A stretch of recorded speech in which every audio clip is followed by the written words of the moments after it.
It is the week of my baby's first birthday. I can't believe it. It is crunch time, and I've managed to get through most of the projects for his birthday, but this week I'm gonna be focusing on desserts and prepping as much as I possibly can so I have the least amount of stress on his birthday. Now, I actually decided to make all of the desserts for the party because one, I absolutely love baking. It just puts me in a zen space, and I haven't really got to do much of that since having him. So I decided to start off with these chocolate dipped Oreos that we're going to draw smiley faces on. Now, I'm starting with these early on in the week because they don't need to be refrigerated and they won't spoil as quickly as the other things since it's literally chocolate and Oreo cookies. So I got these little molds and I just melted some yellow chocolate melts, filled them up, and then placed the Oreos right on top, and then topped it off with some more chocolate. These were actually pretty easy to make. They smelt delicious, and I'm trying to be good before the party and not eat too many sweets.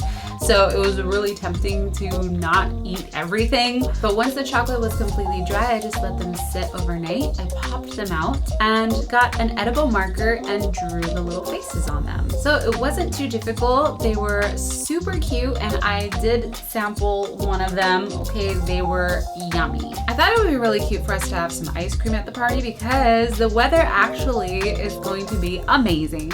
So we have an ice cream cart that has been in our storage for a really long time when we used to do conventions with the Cupcake brand. And I had a great idea to kind of refurbish it a little bit and switch it up, change it to the theme of the party. So we did, and we had got some ice creams for our guests, but I also wanted ice cream that the babies could eat. And Leo has never tried ice cream before, so I found a recipe for a sugar-free ice cream. It was literally carrot juice and orange juice, and then I got these super cute little reusable ice cream molds and made some for all of the babies that are coming, so that way they can join in on the ice cream fun. And I thought it was something fun for Leo to do for the first time since he has never had ice cream. He thoroughly enjoyed it. It was a little bit messier than I wanted, but these were super easy to make. And once I got all the juice out of the carrots, we actually used the carrots to create these tater tots for Leo that he really likes. So no food was wasted. Next up, I started working on his smash cake, and I found a healthy smash cake recipe, and I'll put the link in the description if you want to follow that. It's literally made with banana, peanut butter, and oat flour, and there's no sugar added depending on what type of frosting you use. So we were going to be doing a photo shoot with Leo early on in the week so we could have photos for the party. So I actually made this cake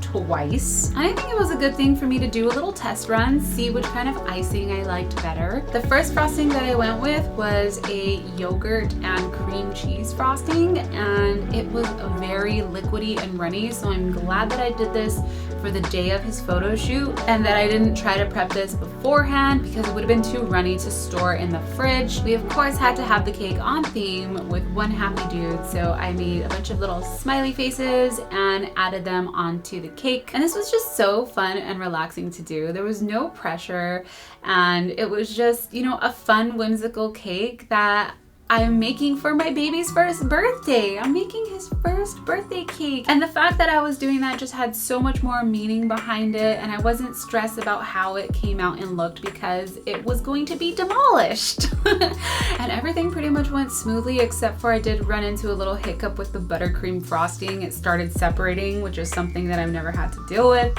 So it was a little bit of a learning process. Got a little stressed out there, you know, don't want to ruin my smiley faces. And of course, if you want to see a video on how the actual smash cake turned out, I have a video right here for you to check out. And Leo ended up really loving the cake. The photo shoot was really fun. We did it at our house. I didn't really film too much of the setup or anything, but the photos came out so adorable, and just to see Leo explore the cake for the first time without a bunch of people around was really a just precious moment that I will cherish forever. So I knew I was gonna make this cake recipe again, and now that I've already done it, I felt a little more comfortable with it. I decided to change up the icing for the next one to see what holds better in the fridge.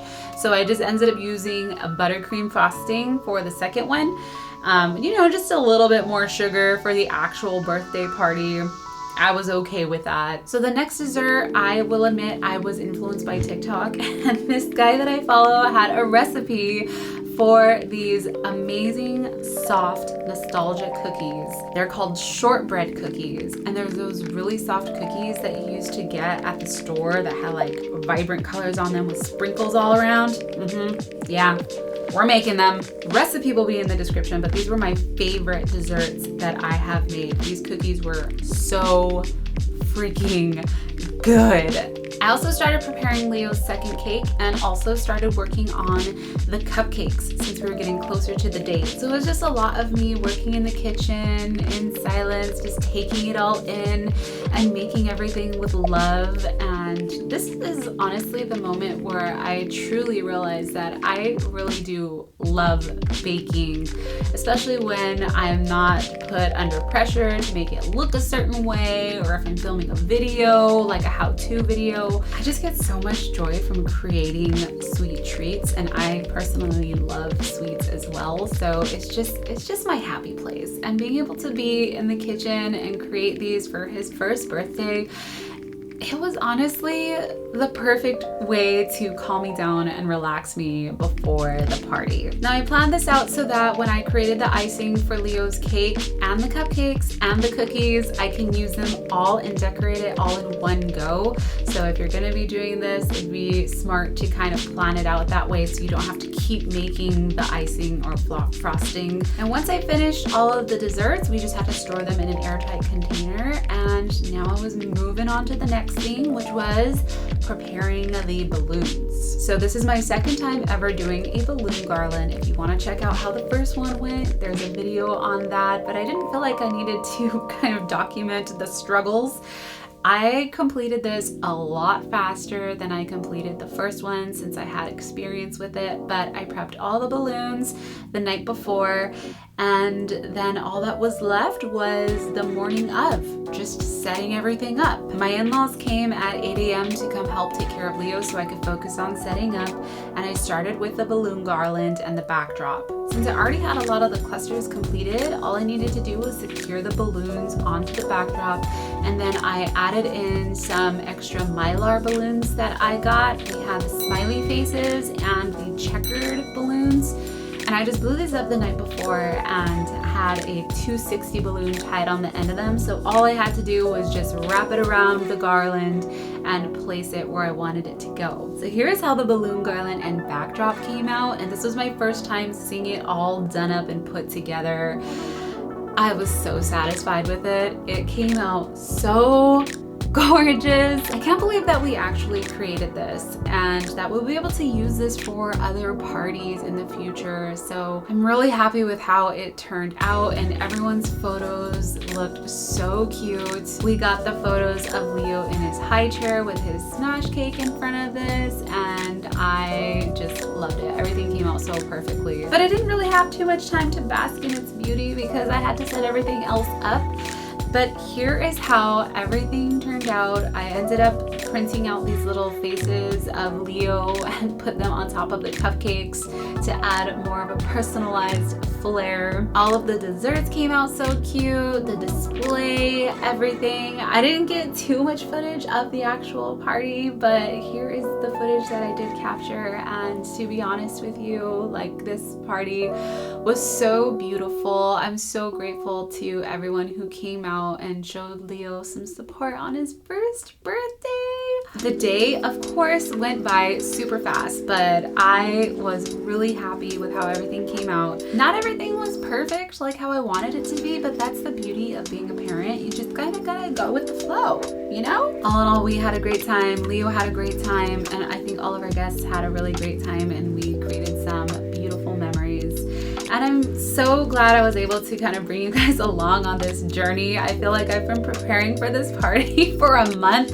So it's definitely been a process, especially DIYing everything. I think I went a little above and beyond, but it is my happy place to be able to create and make things. And so I just saw it as a fun opportunity to be able to share with you all and document everything. But I hope you all enjoyed this series. This was so much fun to do. This was like seriously a big project for me. So now we're gonna move on to the next big project, which will probably be making a playroom for Leo. So stay tuned. Thank you all so much for watching, and I will see you all later. Happy birthday, my Leo baby! Mwah!